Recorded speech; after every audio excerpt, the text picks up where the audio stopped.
Amém. Amém, amém. Poder sentar, queridos irmãos. Que a graça e a paz de Cristo seja sobre sua vida nesta noite. Amém. Que momento precioso de adoração ao Senhor. Como é bom destacar Jesus Cristo como autor e consumador da nossa fé, não é? E é sobre fé que nós estamos falando neste mês, a partir de hoje, pensando um pouco, refletindo um pouco, o que as Escrituras nos ensinam sobre isso, como podemos relacionar tudo isso que aprendemos com a nossa própria experiência. Aliás, eu gosto de falar sobre fé. Se você é um observador, já percebeu que este é o terceiro ano que nós estamos falando sobre fé no mês de novembro.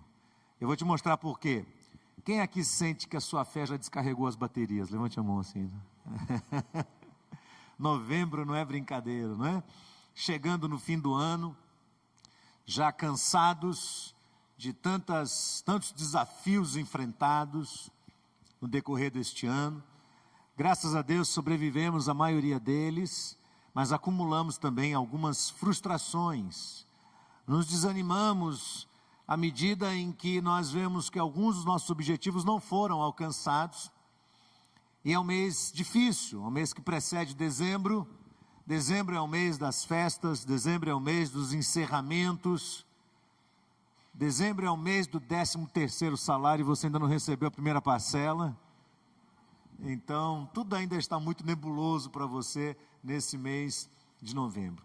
Mas a razão pela qual eu gosto de falar sobre fé no mês de novembro é porque novembro é um mês de prospecção do ano seguinte.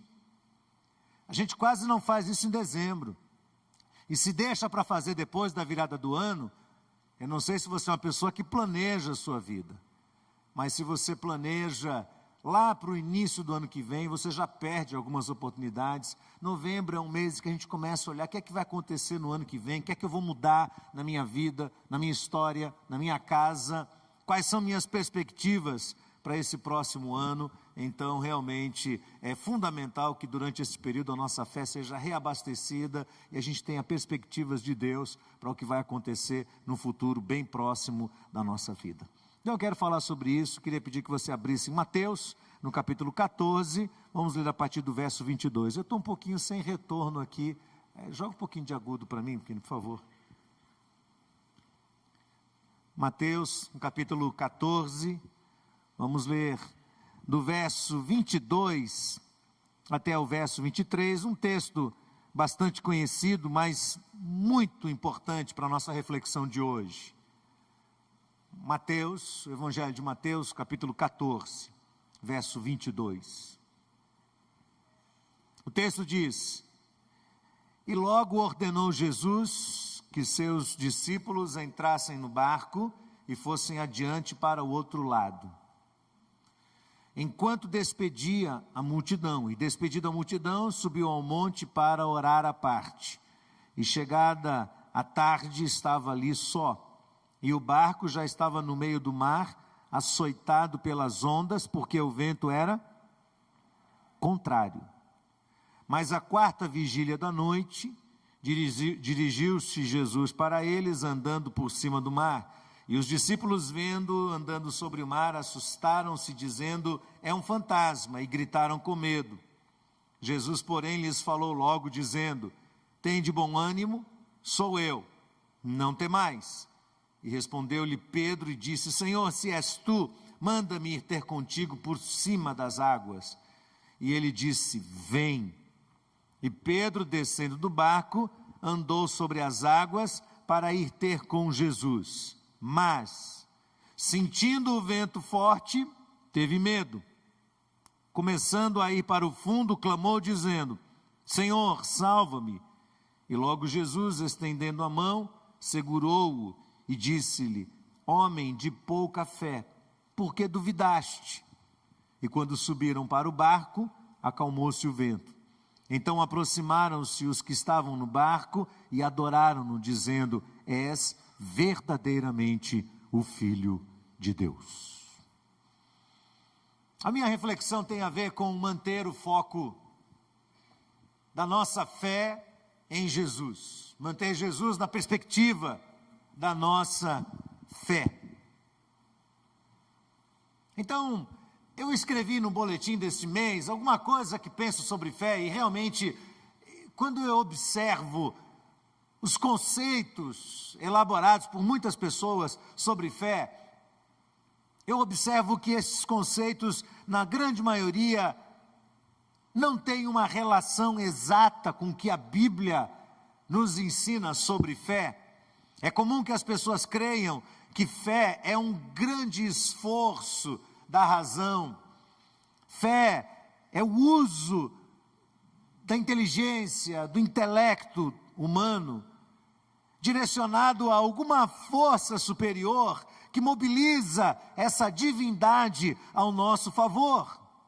E essa ideia tem sido propagada centenas de anos. Hoje pela manhã o pastor Carlos Newton, pregando, disse que as pessoas acham que pode manipular Deus pela sua fé. E na verdade, quem manipula as supostas divindades com o seu jeito de ser, quem pode manipular são bruxos. E é verdade isso. Realmente, isso tem sido ensinado no meio da sociedade. Mas nós não entendemos a fé dessa forma. E não encontramos respaldo para esse pensamento nas Escrituras. Antes, na palavra de Deus, fé é algo muito diferente do mero pensamento positivo ou energia positiva. Fé não é um esforço concentrado e positivo na direção de uma conquista pessoal, mas fé é antes uma convicção inabalável em alguém, e este alguém é Jesus Cristo. E não somente uma convicção dirigida a Jesus Cristo, mas uma obediência irrestrita a Ele e em tudo aquilo que Ele ordenou para nós. Então, quando eu olho para este episódio que aconteceu ali no mar de Tiberíades, eu aprendo algumas lições e quero dividi-las com cada um nesta noite. Primeiro, eu aprendo que a fé é e só pode ser formatada no contexto da provação, da luta. Sem lutas e sem batalhas, é absolutamente impossível crescer na fé. Ora, se você está aqui, você deve imaginar que Jesus, um dos atributos divinos de Jesus era a sua presciência. Jesus era capaz de enxergar as coisas antes que elas acontecessem. Ele reunia em si todo o poder, era, portanto, onipotente. Você acha que Jesus sabia que os discípulos iriam enfrentar uma situação terrível de tempestade no mar? Sim ou não? Sim, ele sabia. Ele era presciente. Mesmo assim, o texto diz que Jesus compeliu os discípulos a passarem adiante. Veja aí, diz Jesus, no verso 22, a minha passagem aqui diz: logo ordenou Jesus aos seus discípulos que entrassem no barco e fossem adiante. O texto diz: logo ordenou Jesus. Mas tem uma tradução que diz compeliu. Quem tem essa tradução aí? Levante a mão. Compeliu. A palavra compelir é empurrar, é forçar. Jesus forçou a barra para que os discípulos fossem para o barco e saíssem navegando mar afora. Ele sabia, ele era presciente. Se ele era presciente, e assim mesmo compeliu os discípulos a irem na direção da tempestade, por que ele fez isso? Sadismo? Não, claro que não. Jesus estava usando um mecanismo de fortalecimento da fé dos seus discípulos. Quem já estudou um pouco aí do corpo humano, da área de fisiologia e de como se desenvolvem os músculos, sabe disso.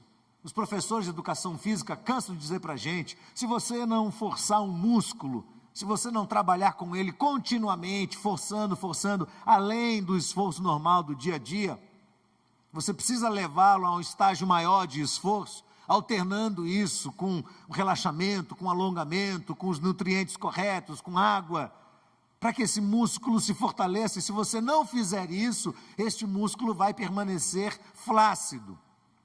E no momento que você for submetido a um estresse, a uma situação que exige demais do seu corpo físico, o seu corpo talvez não consiga superar essa situação. Talvez alguns desses músculos possam sofrer um abalo, possam ter algum tipo de problema, porque eles não foram corretamente treinados com o esforço necessário para se tornarem músculos fortes, para se tornarem firmes. Se você ler os capítulos anteriores, você vai perceber que os discípulos estavam esgotados. Eles tiveram dias intensos ao lado de Jesus, uma maratona de trabalho que não acabava, muitas responsabilidades, estavam repletos de pressão, de ações destinadas ao povo. Eles ministraram, eles ajudaram a distribuir o pão para 5.000 pessoas, 5.000 homens, mais as mulheres e as crianças. Eles trouxeram tantas pessoas doentes e tantas pessoas oprimidas, para que Jesus orasse por elas e colocasse a mão sobre elas. Eles estavam ali o tempo todo servindo. E no final daquela tarde, talvez não houvesse coisa que os discípulos mais desejassem do que ir embora para casa, deitar no sofá e ligar a televisão. Não tinha televisão naquela época, mas se tivesse, eles queriam fazer isso e relaxar um pouco. Talvez alguns deles quisessem entrar no Facebook para ver como andam as novidades dos outros. Eles queriam ir embora para casa, queriam descansar um pouco, queriam relaxar. E Jesus os manda ir. E por uma vontade superior, a expectativa dos discípulos é interrompida no meio daquele lago. A expectativa deles é frustrada. Eu não sei se isso já aconteceu com você, mas parece que o dia que você mais quer descanso, mais quer um refrigério, a tempestade vem, não é verdade? E vem brava sobre a vida. E aquela tempestade era administrável. No meio deles, 3 pescadores muito experientes naquele mar, no manuseio daquele tipo de embarcação. 3 homens capazes, que dominavam aquilo todos os dias. O lago de Tiberíades tem 21 quilômetros de comprimento por 14 de largura. Não é um lugar de vento, de incidência de ventos muito fortes. Era um lugar relativamente pacato. Mas naquele dia, os discípulos pressentem que alguma coisa estranha está acontecendo. Eles estão ali remando, colocando as velas e avançando, mas de repente alguma coisa vai tomando o coração deles. Eles começam a olhar para os lados e aquele barco vai balançando de um lado para outro, e eles percebem que alguma coisa estranha está acontecendo, e essa coisa estranha vai aumentando, crescendo, até se transformar numa situação totalmente incontrolável. E isso os assusta muito, muito mesmo. Jesus lá em terra os observa, e ele sabe que aquele cenário era essencial, era fundamental, era o lugar, a ocasião e a forma de trabalhar escolhidas pelo Mestre Jesus para amadurecer a fé daqueles homens.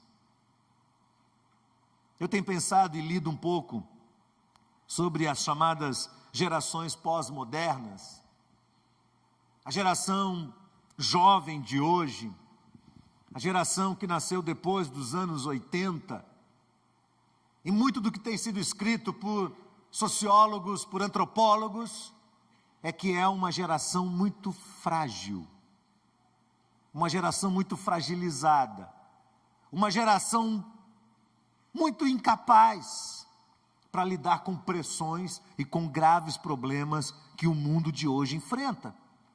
O que será que está acontecendo? Por que será que muitos jovens estão fracassando tão cedo nas suas vidas? Eles fracassam na sua profissão, fracassam nas escolhas que fazem, fracassam nos casamentos. Cada vez os casamentos terminam mais cedo, fracassam nos seus projetos. Por quê? Porque muitos deles foram ensinados que a vida deve transcorrer sem lutas, sem dificuldades, sem incidentes. Eles não foram forjados, eles não foram preparados para essa vida dentro do forno das dificuldades. E muitos deles acham que tudo tem que ser simples, tudo tem que ser fácil, que eles vão obter sucesso, desde que para isso não tenham que desprender qualquer tipo de esforço. Eles não conseguem perceber que a vida não é assim. O universo ao redor de nós é um universo de lutas, é um universo de batalhas. E muitos desses jovens da geração pós-moderna receberam tudo de mão beijada. Eles são fruto do sucesso dos seus pais, eles vivem no período áureo das conquistas dos seus pais. E eles acham que é o simples toque dos dedos, tudo tem que cair na mão deles. E eles vão receber rápido o que eles precisam. Sabe qual é o resultado disso? Muita frustração. Muita frustração. Muitos deles manifestam quão fracos são. São jovens flácidos, que se tornarão adultos frágeis também, que se desanimam com facilidade, que não têm garra para enfrentar problemas com o sentimento de continuidade até que vençam. Muitos deles se iram facilmente, ficam cheios de razão, quando aquilo que eles querem não é satisfeito da maneira como eles esperam. Pense, por exemplo, num casamento. Na quarta-feira passada, agora, na reunião das Déboras, Cléo disse às mulheres, e eu estendo isso aos homens também, Cléo falou às solteiras, o seguinte: muitas jovens, e aí eu digo muitos rapazes, querem casar, mas não querem pagar o preço do casamento. Quer casar? Glória a Deus, quero. Você sabe quanto custa um casamento? Você tem ideia do que é um casamento? Do que significa viver lado a lado de uma pessoa que não vai fazer tudo o que você quer e nem tem que fazer, que é diferente de você, que vem de um contexto diferente de você, e agora vocês vão ter que se adaptar um ao outro em amor, cedendo o tempo todo, abrindo espaço para o outro, numa relação em que não haja alguém que comande, que queira as coisas, fazendo bem o tempo todo, doando-se o tempo todo. Muitos não querem, muitos não sabem o que significa pagar o preço de uma adaptação conjugal, de uma vida construída a dois, formatada por muitas dificuldades. Casais que aprendem a vencer juntos as lutas da vida e não abandonando seu parceiro pelo meio do caminho. Uma geração frágil, uma geração que não tem se mostrado muito disposta a enfrentar as tempestades, porque se acostumou com a ideia de que tudo nesta vida tem que vir de uma forma fácil, e essa definitivamente não é a realidade da vida. E olha que casamento é só um exemplo, quer outro? Profissão. Quem estava no Summit aqui ouviu Bill Hybels dizer que hoje a média entre executivos das empresas dos Estados Unidos, o tempo de permanência deles nas empresas, é de 4 anos e meio. Executivos, cargos de confiança, 4 anos e meio. Os trabalhadores, em torno de 2 anos. Hoje, você procura pessoas e fala assim: quanto tempo você está no seu último emprego aí? Meses, 1 ano, 1 ano e meio. e a corda já está aqui no pescoço. O que está acontecendo com a nossa geração? Que as pessoas não conseguem mais ficar dentro de um trabalho duro, suado, e obter o ônus lá na frente, depois de 10 anos, 15 anos, e não querer que tudo venha agora, pronto, fácil.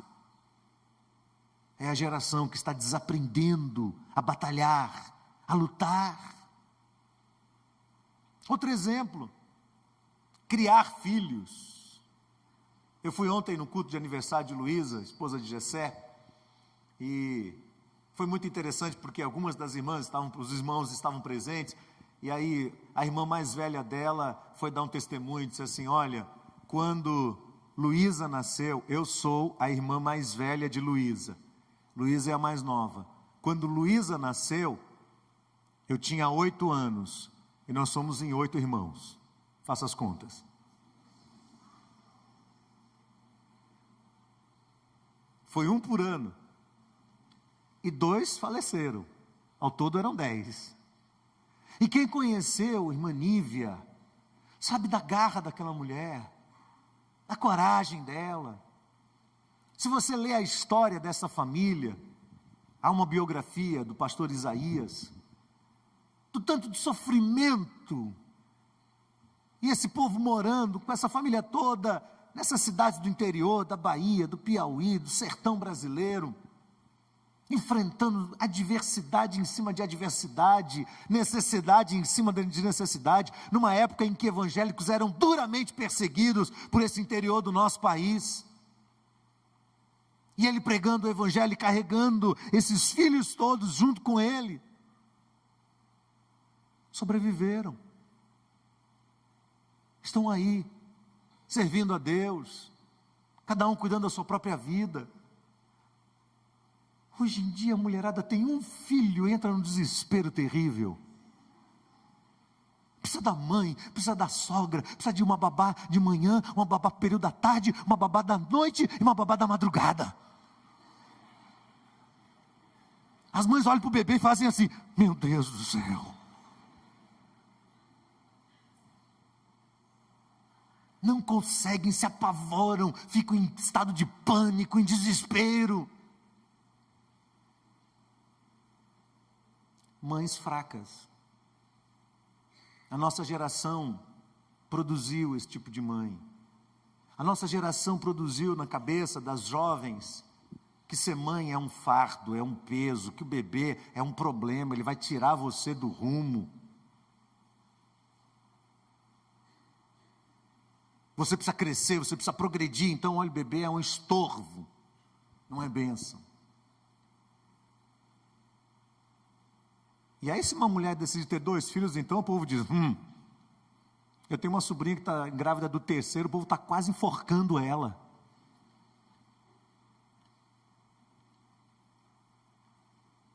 É o reflexo da nossa geração que não acredita mais que você possa caminhar. E Jesus vem e empurra esses discípulos, como em várias outras circunstâncias ele fez. Essa não é a única.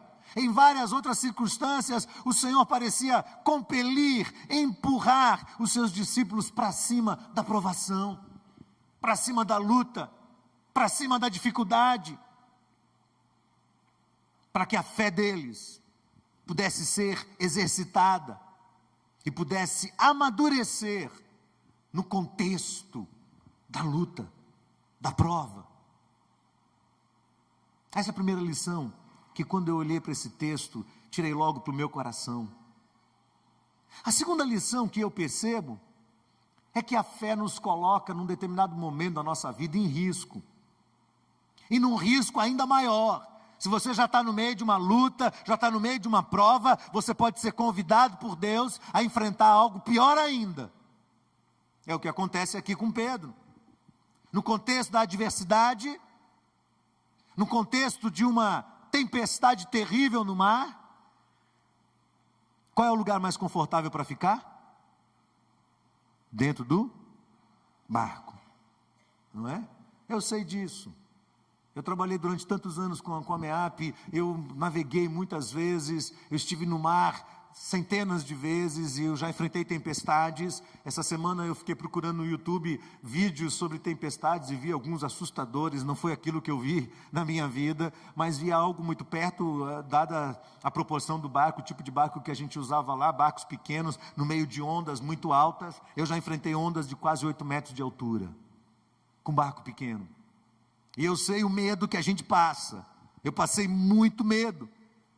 E a gente tem técnicas, você usa o colete salva-vidas, você usa boias, a gente trabalha com o barco e procura fazer no casco do barco alguns bolsões herméticos, que se esse barco virar, se a onda passar por cima dele, mesmo que ele vire de boca para baixo, ou mesmo que ele se parta no meio, pelo menos esses bolsões formam boias que ficam boiando, e pelo menos você se agarra naquilo, e tem para onde ir.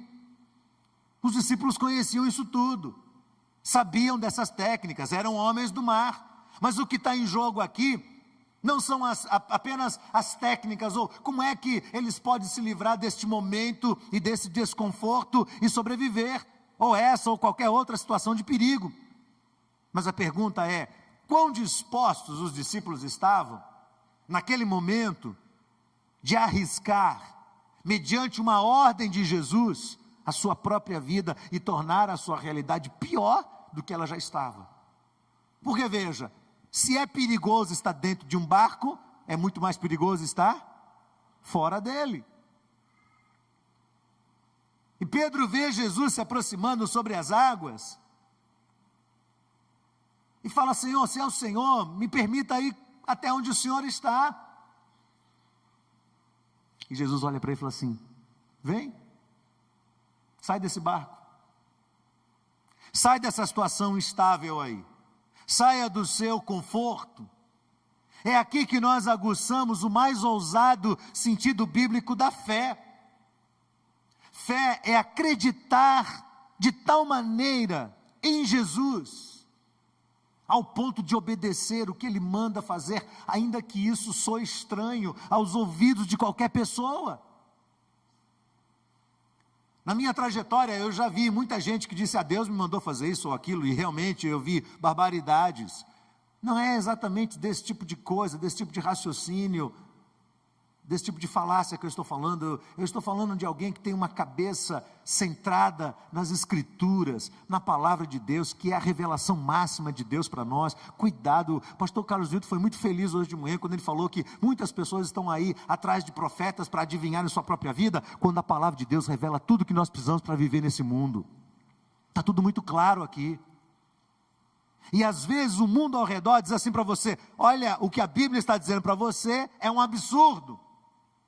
E você vai ter que olhar para esse texto e ter certeza de quem foi que o permitiu que chegasse nas suas mãos, que é um Deus confiável, é um Deus que sabe o que está fazendo, e a orientação que Ele está dando para você, ainda que soe estranha, ainda que soe maluca aos ouvidos de qualquer pessoa, é palavra de Deus para você, e você vai segui-la com fidelidade. É um caminho, é uma trajetória. O universo em que nós vivemos e o nosso futuro são enigmas desconhecidos, ainda não desvendados. Não obstante toda a suficiência ou a autossuficiência de seres humanos, toda a nossa prepotência, nenhum de nós é capaz de prever o que vai acontecer amanhã, nem hoje, nem daqui a 3, 4 minutos. Nós não sabemos o que vai acontecer. Nenhum de nós é capaz de prever o que é que vai acontecer. Nós somos como formigas. Essa semana passada eu resolvi enfrentar as formigas lá de casa. Sabe aquelas formiguinhas chatas que por onde você vai elas estão por todos os lados? Eu disse: eu vou dar uma olhada nelas. Então eu fui para o quintal e comecei a seguir o caminho delas. Acho que os vizinhos falaram: esse camarada é doido. E eu comecei a seguir o caminho, e foi beirando a casa, e virou, pegou outro corredor, e foi descendo, atravessaram o corredor, subiram pelo muro, e eu seguindo onde elas estavam, até encontrar o furinho que elas entravam. Então elas traçaram um rumo da minha cozinha até a cozinha delas. E eu fui e comecei a observar aquelas formigas, olhando, elas trabalham por instinto, vocês já viram? É fantástico. Elas estão focadas. trabalhando, firmes. Elas vão, pegam a comida, retornam, uma atrás da outra, numa linha certinha, já traçada pelo tal do feromônio, tudo certinho, tudo direitinho, elas estão caminhando ali, por instinto, ninguém escreveu, ninguém traçou um plano, ninguém chamou e colocou elas na frente de um PowerPoint, diz ponto 1, ponto 2, nada. Elas simplesmente vão seguindo o instinto delas, fazendo tudo certinho. E eu ali observando o alto. E as formigas se achando que elas eram o máximo. Eu fico imaginando as formigas chegando em casa no formigueiro. O marido dizendo: você não sabe quanto de comida eu trouxe hoje para casa. Todo cheio de si. E eu ali olhando para cada uma delas, elas não sabiam o que vinha. Elas não sabiam a quantidade de veneno que eu ia colocar ali. E elas estão simplesmente seguindo o rumo delas.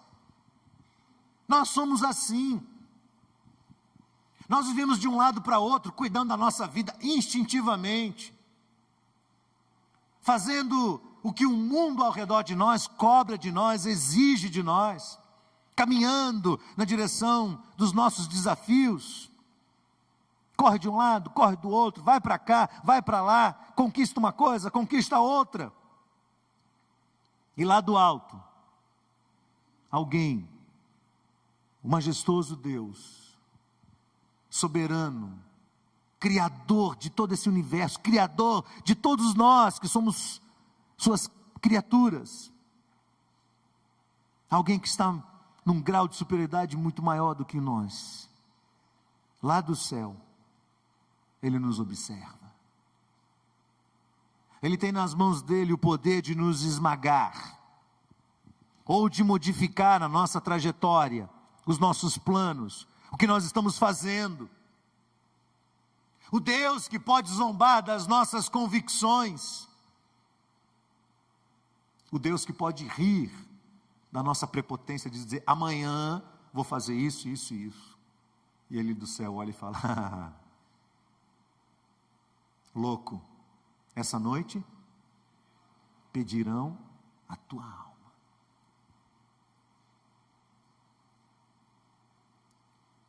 Às vezes nós nos acomodamos nesse ritmo, sabe? É o lugar do barco, você já sabe, você está ali, é o lugar seguro. Onde é que é o lugar mais seguro? É aqui no barco. E o Senhor fala assim: vou te tirar do barco, vou te tirar do caminho, vou te tirar da sua situação estável, eu vou mexer com a sua vida, eu vou mexer com a sua estrutura, eu vou trabalhar com você. Jesus ordena a Pedro que Pedro saia do lugar do conforto, saia do lugar da estabilidade, e que ele se arrisque numa situação completamente nova, numa situação complexa, difícil, aparentemente pior do que a primeira que ele já estava enfrentando. Eu gosto de enxergar isso nesse texto, sabe por quê?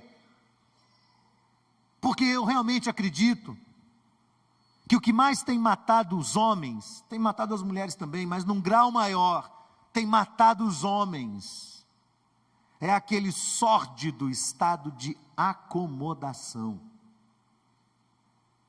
Sabe o camarada que batalha, conquista alguma coisa, e aí ele percebe que a luta é difícil, que tem muita batalha pela frente, então ele se agarra ao que ele tem e fala assim: tá bom aqui, eu vou continuar vivendo essa minha vida aqui, ó. Aquele sórdido estado de acomodação. Você já se arriscou, já acha que foi suficiente, e agora está à procura de estabilidade apenas. E Deus vem e mexe com a nossa estabilidade. Deus vem e interfere na nossa história, e altera os nossos planos, e nos faz enxergar que se existe alguém soberano nessa história, é o Senhor. Nós não somos nada. Aprendo mais uma lição importante aqui, talvez de todas, essa é a mais importante. A fé genuína é aquela que coloca Jesus Cristo em prospecção, coloca Jesus Cristo na nossa perspectiva, coloca Jesus Cristo como nosso alvo de vida. Meus amigos, irmãos, queridos, A razão pela qual muita gente tem fracassado na sua vida pessoal não tem propriamente a ver com as circunstâncias contrárias, ou com as faltas de oportunidade, ou com as situações de perigo, mas sim com o fato de que essas pessoas, com muita frequência, tiram os seus olhos do alvo certo das suas vidas. Tiram os olhos. Verso 29, Jesus olha para Pedro e diz: vem. Pedro diz assim: Senhor, deixa eu ir ter contigo andando sobre as águas. Me parece que Pedro está focado no fato da grande possibilidade dele andar sobre a água. E Jesus estabelece um novo foco. Jesus diz: tá bom, Pedro, então vem. Jesus não diz vai. Pedro, desce do barco, dá 3 voltas em volta do barco. Corre para a direita e para a esquerda. Porque o que Jesus quer não é fazer Pedro andar sobre a água. Presta atenção nisso. Isso é um detalhe importante do texto. O que Jesus quer não é que Pedro se divirta fazendo algo que os outros não são capazes de fazer. O que Jesus quer é que mesmo naquela situação complexa, Pedro foque os olhos nele e caminhe na direção dele. O objetivo não é andar sobre as águas. O objetivo é andar na direção de Cristo Jesus. Ele é o foco, ele é o alvo. Humanamente falando, nem Pedro, nem qualquer um de nós poderia parar de pé em cima da água. A água não tem consistência, não tem densidade suficiente para que a gente pare de pé em cima dela. E Pedro sabe disso. E sabe que qualquer coisa que fosse acontecer dali para frente necessitaria de uma intervenção sobrenatural de Jesus. Mas Jesus quer que os olhos de Pedro estejam focados nele. Nele. Ele é a luz do mundo. Os nossos olhos têm que estar focados nele. Em 2006, quando nós acabamos de construir o barco Clínica da MEAP, esse barco foi construído aqui em Salvador, uma longa história, a igreja toda que conviveu comigo naquele período lembra disso, a luta que foi para que aquele barco ficasse pronto no prazo certo da organização que mandou construir o barco. E no dia que nós colocamos ele na água, nós separamos uma equipe de 7 homens e íamos levar esse barco daqui debaixo da ribeira até a Baía de Camamu, mais ou menos umas 10 horas de viagem de embarcação pelo mar aberto. Então nós viemos para um culto de domingo à noite e estávamos animados com a ideia de levar esse barco e tínhamos marcado para sair 4 horas da manhã, mas estávamos tão animados que a gente resolveu sair daqui do culto direto e fomos para lá para poder pegar esse barco e sair logo de viagem e levar esse barco até o destino dele, onde ele iria atender ali. É um pequeno barco, tipo um hospital, e que tem consultório médico, odontológico e tudo, e a gente tem um projeto social e ia trabalhar com esse barco lá. E eu estava muito animado, eu tenho carteira de habilitação, de embarcação, o Enaldo também estava conosco, tinha também, Reginaldo e Saul, que era um marinheiro que a gente contratou, que conhecia bem o caminho. E haviam outros homens, o Norberto estava conosco, enfim, mais alguns estavam ali conosco, éramos uma equipe de 7 homens para levar essa embarcação. O problema é que esse barco, quando foi feito com muitos defeitos, e a gente não sabia como é que esse barco ia se portar em mar aberto. A gente não sabia se esse barco ia suportar mesmo a pressão ou se ele ia afundar lá fora, não é? Então a viagem, queira ou não, seria um risco para nós. Quando nós saímos da ribeira, de cara um dos motores parou. A gente teve que parar um dos motores porque deu um problema no eixo, então a gente foi rodando com um motor só e tentando consertar o eixo do outro motor. Isso demorou um tempão, a gente levou quase 3 horas, 4 horas para vir da ribeira até o Porto da Barra. Pra você ter ideia, a maré estava contrária e o barco com motor só, ele quase não conseguia chegar lá. E aí, quando chegamos aqui próximos da Barra, então conseguimos colocar o segundo motor para funcionar, engatamos esse barco e saímos mar afora e de noite, naquela escuridão, viajando por esse mar aberto, aí em direção ao Baixo Sul. E num determinado momento, a gente tinha que sair bem fora da ponta do Caxa-Pregos, lá na ilha de Taparica, ali é uma região de muitas pedras, e nós tínhamos que sair bem para o mar aberto, bem fora, e o Enaldo estava do meu lado, eu estava pilotando nessa hora, o Enaldo disse, olha, olhe bem nessa direção, que você vai ver a luz do farol do Morro de São Paulo. Eu disse, aonde? Míope do jeito que sou? Aonde? Ele está lá, a luzinha está piscando, eu... Você tem certeza que você está vendo? Eu estou vendo, pastor, olha lá, até que eu vi a luzinha piscar. E a luz de faróis marítimos, as luzes são intermitentes, né? Ou ele roda ou ele pisca. E no caso dele lá, ele estava piscando. Cada 10 ou 15 segundos, ele dava uma piscadinha. Então eu tinha que ficar atento, olhando para aquela piscada. Olhando. E nós estávamos ali conversando, e o tempo foi passando, madrugada, e vai. Éramos 7, daqui um pouco éramos 6, depois 5, e foi diminuindo e tal. E daqui um pouco eu vi que o Enaldo saiu, e quando eu percebi, eu estava sozinho. Meus companheiros todos de viagem foram dormir. E eu fiquei ali, naquela escuridão, na imensidão do mar, olhando para o barco, olhando cada detalhe, ouvindo barulhos, e pensando, meu Deus, será que eu estou indo na direção certa?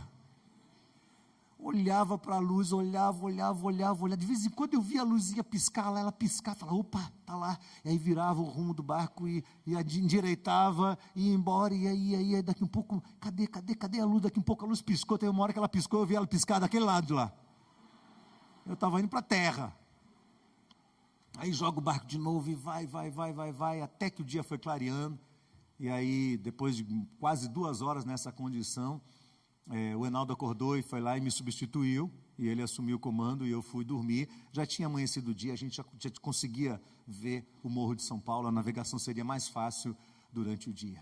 Mas você consegue notar a necessidade, a importância de você ter uma luz em foco, de você saber quem você está seguindo. Presta atenção, quem você está seguindo em sua vida, quem é seu alvo, quem é seu foco. Porque quando nós passamos por lutas, eu percebo que hoje, numa época em que se no passado havia uma guerra tão grande entre pentecostais e tradicionais, hoje há uma guerra declarada com este evangelho progressista pregado por aí, em que as pessoas dizem, venha, e Jesus vai resolver todos os seus problemas, venha, e você vai parar de sofrer. Não é verdade. O nosso alvo não é parar de sofrer, o nosso alvo é enxergar Jesus no meio da escuridão.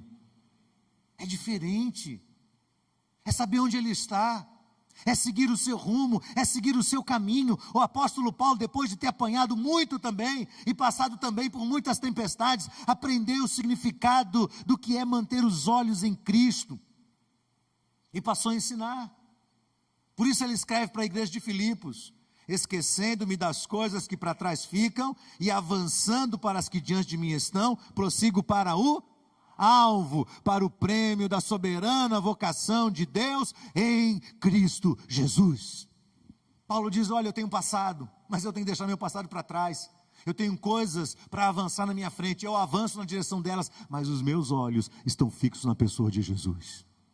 O autor de Hebreus, capítulo 12, verso 1 e 2, escreve uma das mais magníficas declarações do Novo Testamento. Ele diz, portanto, nós também, visto que estamos rodeados de uma tão grande nuvem de testemunhas, deixemos todo tipo de embaraço e o pecado que tão de perto nos rodeia, e corramos a carreira que nos está proposta, olhando para Cristo, autor e consumador da nossa fé. Eu tenho uma vida, você tem uma vida. Eu não estou dizendo aqui que você para a sua vida e fica assim o dia todo, olhando para o céu. Ei, o que está acontecendo? Estou olhando para Jesus. Não, você tem trabalho, você tem gente para cuidar, família para cuidar, filhos para alimentar, filhos para pagar a escola, enfim, você tem uma vida pela frente. Mas não tire os seus olhos de Jesus. Aprenda a manter o seu olho fixo quando o mar está calmo, para que quando o mar estiver turbulento, você saiba exatamente onde Jesus está e jamais perca o seu rumo. Sabe, queridos, eu percebo que nem sempre as pessoas compreendem algumas das expressões que nós cristãos usamos. Por exemplo, eu ouço as pessoas dizerem, olha, você precisa aceitar Jesus. Eu não gosto muito dessa expressão. Eu não acho que a gente tem que aceitar Jesus. Não creio que essa seja a expressão correta. A expressão correta é receber a Cristo. Recebê-lo como Senhor, como Salvador. Mas o que exatamente significa receber a Cristo? Significa, primeiro, que eu estou andando por um caminho que talvez possa parecer estranho, talvez pareça anômalo ao tipo de criação que eu tive, às pessoas com quem eu convivo, um caminho impossível de ser trilhado, mas eu mantenho meus olhos fixos em Jesus para não afundar. Segundo, que eu estou seguindo uma ordem absoluta de Cristo, talvez contra tudo e contra todos. Não há como separar a fé da obediência, visto que a obediência é a máxima manifestação da nossa fé. Se eu conheço a Cristo e os meus olhos estão postos em Jesus, então eu estou pronto a obedecer Jesus em tudo que Ele mandar. E pronto. E terceiro, eu não quero me desviar, nem para a direita, nem para a esquerda. Eu não vou alterar a minha rota, por pior que seja a tempestade, eu vou manter firme a minha rota, porque eu quero continuar focado em Cristo Jesus. Agora presta atenção. Quantos aqui julgam ter fé em Jesus? Levante a mão. Quem julga ter fé em Jesus? Você acha que você tem fé em Jesus? Quantos aqui acham que sua fé precisa crescer mais e mais? Uau! Isso é terrível. Por que eu estou falando isso? Porque só tem um jeito de Deus fazer com que a nossa fé cresça. Sabe qual é? É empurrando a gente para a tempestade. É empurrando a gente para cima das lutas. A questão não é se nós vamos ou não ser provados, porque vamos. A questão é em que momento da nossa história isso vai acontecer. E como nós vamos nos portar nesse momento. Vamos enfrentar nossas lutas. Vamos enfrentar oposições. Alguém vai desdenhar da sua fé. Alguém vai dizer que você não é inteligente o suficiente, porque você segue um conceito religioso. Pode ser que essa aprovação, essa oposição, venha de um familiar seu, venha de um amigo. Alguém vai desprezar você. Haverá momentos em que você vai olhar para os lados e você vai se perceber totalmente sozinho. Não vai ter ninguém perto de você. E aí vem o desânimo. A fé passa por momentos de desânimo, estranhos, mas a fé passa por esses momentos. E nesses momentos você precisa ter certeza que seus olhos estão focados em Jesus, estão firmados nele. Também você vai passar por momentos em que você vai querer que Deus faça as coisas de um jeito, e Deus vai fazer as coisas de uma forma completamente diferente. E vem as lutas. E vem as provas, e nesses momentos, a sua fé vai ser exercitada, treinada, moldada por Deus, para ser fortalecida nele. Agora, eu tenho falado até aqui do que aconteceu com Pedro, e eu quero encerrar falando do que acontece com Jesus, porque Pedro não é o centro deste cenário, o centro deste cenário é Jesus, e se o nosso desafio é enxergar como Ele age e como Ele reage às mais diversas situações que atravessam o nosso caminho, a gente precisa pensar o que é que vai acontecer com a gente nesse nosso confronto com Jesus, como é que Ele vai reagir a elas. Em primeiro lugar, põe na sua cabeça uma coisa: por mais altas e perigosas que sejam as ondas, por mais forte que seja o vento que se abata contra a sua vida, Jesus Cristo é maior do que tudo isso. O poder de Cristo é superior a essas ondas, a esses vagalhões do mar. Não há situação difícil demais ou complexa demais que seja maior do que o poder daquele em que nossos olhos estão focados. Ele tem poder, Ele mostrou isso. Ele veio por cima das ondas e Ele socorre os seus discípulos. Segundo, Jesus chama Pedro e o coloca numa situação de risco ainda pior, desafiando a sua fé. Mas Jesus sabe o que está fazendo. Ele olha para Pedro e diz: Pedro, não tema, eu estou contigo. Eu estou perto de você. A sua luta é intensa, é grande, mas eu estou perto de você. E mais, Pedro vacila. Você já vacilou na sua fé alguma vez? Quantas vezes? Quantas vezes? Eu fico imaginando o que aconteceu com Pedro. Pedro tirou Jesus da perspectiva. O texto diz que Pedro focou no vento, focou nas ondas, focou no medo dele. Eu tenho a impressão que Pedro focou isso no orgulho também. Porque você pode imaginar a situação? Pedro desce do barco, começa a caminhar sobre as ondas, vai pisando. Aí ele olha assim e fala: uau, estou andando sobre as águas. Quem sabe Pedro deu uma olhadinha por cima do ombro para os discípulos e falou: olha onde eu estou. Só eu estou aqui. Fundou na hora. E é muito interessante ver Jesus estender a mão, pegar na mão de Pedro, puxar e falar assim: Pedro, vem cá. Você tem pouca fé, Pedro. Você duvidou, mas eu estou do seu lado para te socorrer. Eu estou perto de você. Eu não estou longe de você. Eu estou perto de você para te socorrer, para te abençoar, para te puxar de volta, para te trazer para perto. Na sua luta, na sua guerra, eu estou do seu lado. Lembra? Os mais antigos aqui vão lembrar. Alguém que escreveu assim: ruge forte e contundente a guerra do pecado, mas os seus canglores vãos não podem nos vencer. Sei em quem confio, pois na fé estou firmado. Olhando para Cristo, grande autor da salvação, prossigo, pois avisto soberano galardão. De Deus ministro, me revisto do poder do seu amor, para servi-lo com todo amor.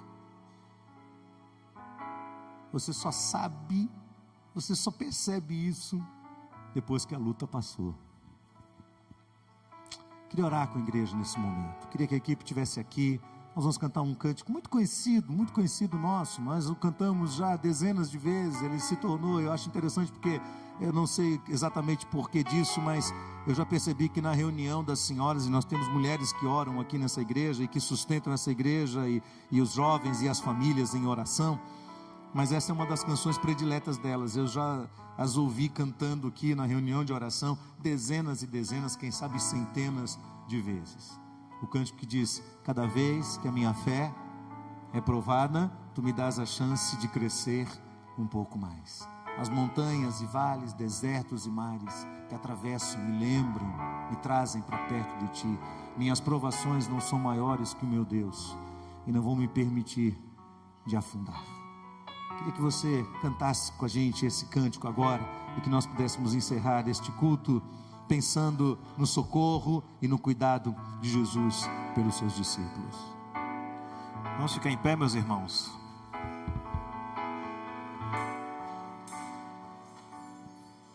Cada vez que a minha fé é provada,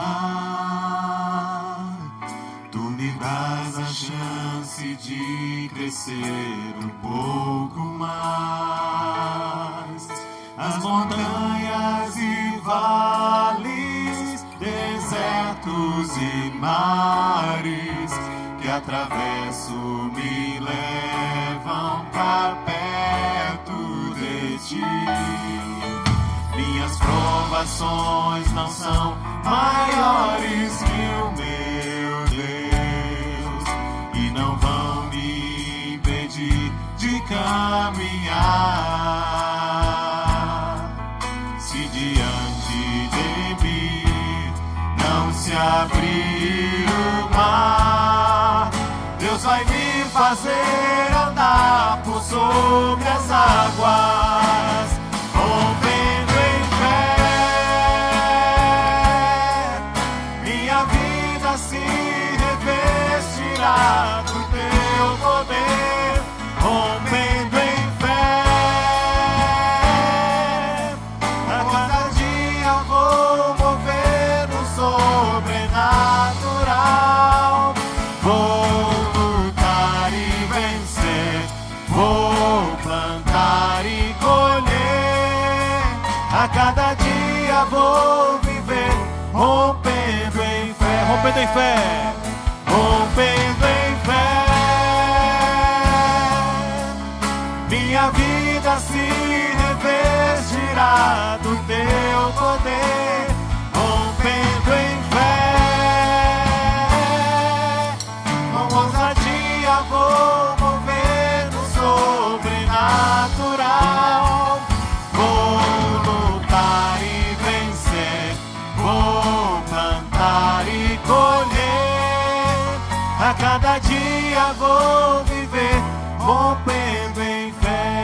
dia vou viver rompendo em fé. A cada dia vou viver rompendo em fé. Uma das coisas mais extraordinárias do Evangelho de Jesus é que mesmo que a gente tropece, Ele nos segura para que a gente não se afogue.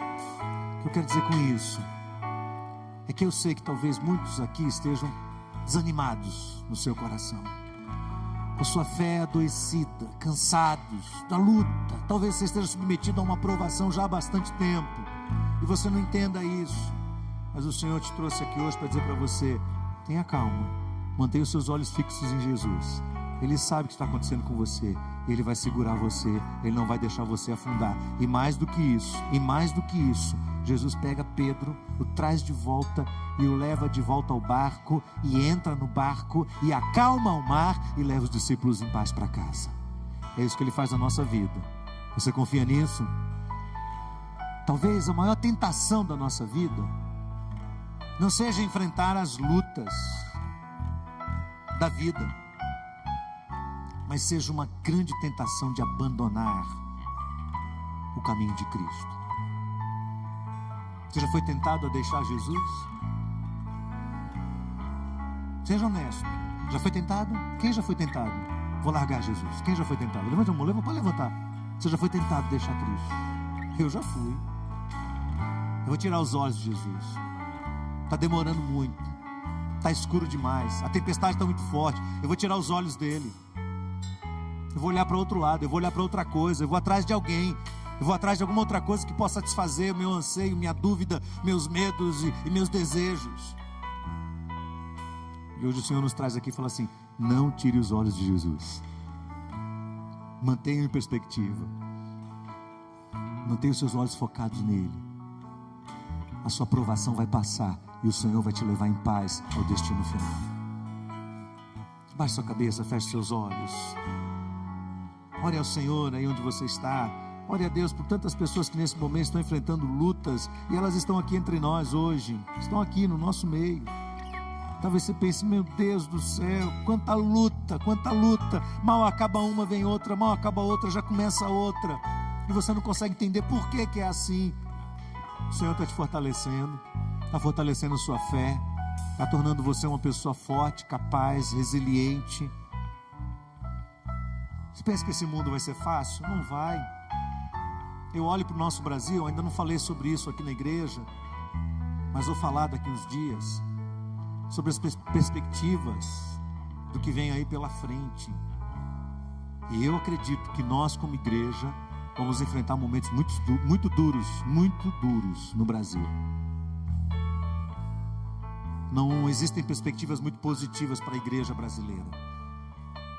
Existe luta. Mas não importa o tamanho da onda, o Senhor é maior do que todas elas. E Ele vai nos abençoar, e vai nos testar, e vai nos treinar, e vai fortalecer a nossa fé. Mas Ele vai nos levantar, e Ele vai levar ao nosso destino final. Esse é o Senhor que nós conhecemos. Talvez você esteja aqui hoje e você ainda não entregou seu coração nas mãos de Cristo. Você está tão multifocado, olhando para tantos lados da sua vida, e você ainda não falou: eu preciso de Jesus. Eu queria que os pastores estivessem aqui à frente, junto com o Ministério Discipulado. Eu queria orar por você. Queria que ao final desse culto você viesse aqui. Nós queremos colocar a mão sobre o seu ombro e orar por sua vida. Queremos orar pelo seu coração. Eu gostaria que a igreja toda estivesse orando nesse momento. E nós queremos orar pelas pessoas que vieram aqui hoje, que ouviram essa palavra e que sabem que de alguma maneira existe verdade por trás dela. Há um testemunho no coração dessa verdade.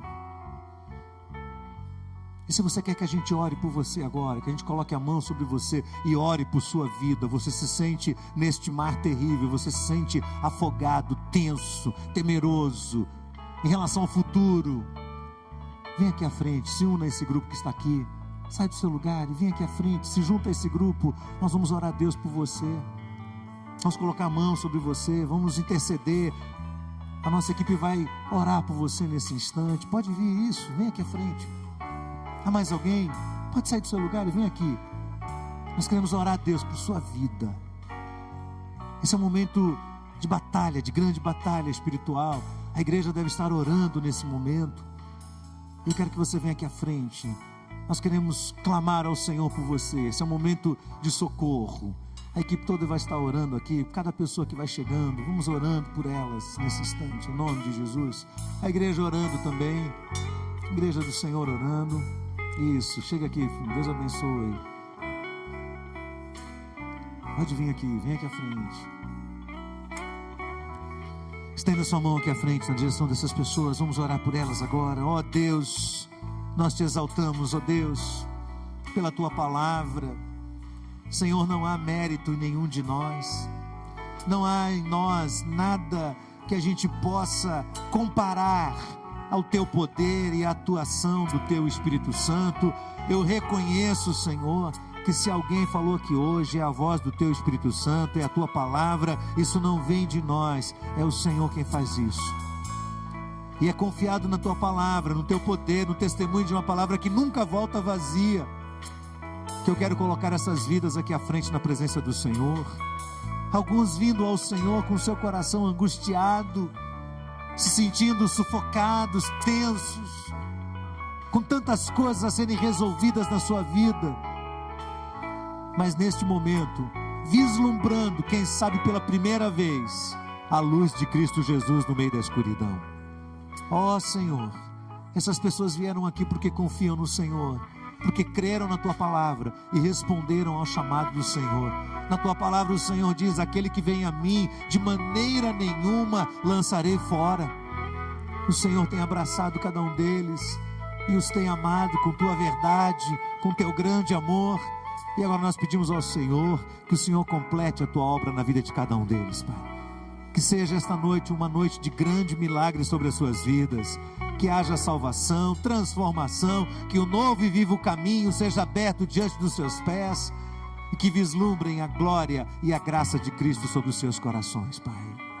Ó Deus, que os seus nomes sejam lavrados no livro da vida, Senhor, escritos pelo sangue do Cordeiro Santo de Deus, e que eles possam ter no coração a certeza e a convicção de que jamais, jamais o Senhor os abandonará.